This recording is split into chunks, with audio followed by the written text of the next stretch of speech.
నిజంగా నువ్వు దేవుని ముందు తగ్గించుకుంటానండి, ఆయన శక్తిని, ఆయన సహాయాన్ని నీకు ఇచ్చే దేవుడు జరిగిస్తున్నాడండి. నువ్వు పొందుకుంటలేదంటే నువ్వు పోరాడతలేదని అర్థం, నువ్వు పెరుగులాడతలేదని అర్థం, నువ్వు తగ్గించుకుంటలేదని అర్థం. Stop questioning God. ఇంకెంతకాలం ప్రభువా అని అడగద్దు, దయచేసి ప్రభువా అని అడుగు. 2 డిఫరెంట్ యాటిట్యూడ్స్. ఇంకెంతకాలం అంటాం, బెదిరిస్తాం, దబాయిస్తాం. దేవుని దబాయించొద్దు, బతిమలాడు. ప్రభా నాకు సహాయం చేయ దేవా, ఇదిగో ఈ వ్యక్తి మారాలి ప్రభా. ఎవరైనా మారటానికి మీరు ప్రార్థన చేస్తున్నారేమో, మీ భర్త మారాలని, మీ భార్య మారాలని ప్రార్థన చేస్తున్నారేమో.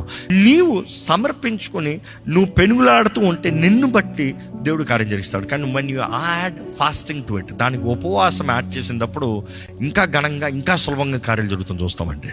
ఈరోజు మీకు ఒకటే చెప్తున్నా, దేవుడు మరలా పిలుస్తున్నాడు తన ప్రజల్ని, తగ్గించుకుని రా, నా బలిపీఠం కట్టు, ఏకాంతంగా నాతో ప్రార్థన చేయి, ఉపవాసం ఉండు, నా శక్తిని పొందుకో. I you ready to receive? ఇదిగో ఇక్కడ సంఘంగా కూడి ప్రార్థన చేస్తే మాత్రం కాదు, ఇంటికి వెళ్ళి ఏకాంతంగా దేవునితో ప్రార్థన చేయండి. ఎవరితో మాట్లాడకుండా ఏకాంతంగా ప్రార్థన చేయండి. ప్రార్థన చెయ్యి, అంతే అంటనా. ప్రార్థన చెయ్యి. నువ్వు ప్రార్థన చేసి యథార్థంగా నువ్వు దేవుని ముందు తగ్గించుకుని ప్రార్థన చేస్తే దేవుడు జవాబిస్తాడంటే. నీ ఒంటరితనంలో దేవునికి ప్రార్థన చేయి, నీ భారమంతా ఇద్దరు కుమ్మరించి ప్రార్థన చేయి. ప్రార్థనలో నీ విశ్వాసాన్ని కనబరచు. నీ అవిశ్వాసాన్ని అంతా విడిచిపెట్టేదేవా, ఈ అవిశ్వాసం ఉందయ్యా నాలో, తీసేయి ప్రభా. ఈ అవిశ్వాసం నన్ను ఏళ్తుంది ప్రభా, విడిపించు ప్రభా. ప్రార్థన చేయండి. దేవా ఇదిగోనయ్యా, నా జీవితంలో ఈ రీతిగా నీ ముందు తగ్గించుకుంటున్నాను, నీవు కార్యం జరిగించయ్యా.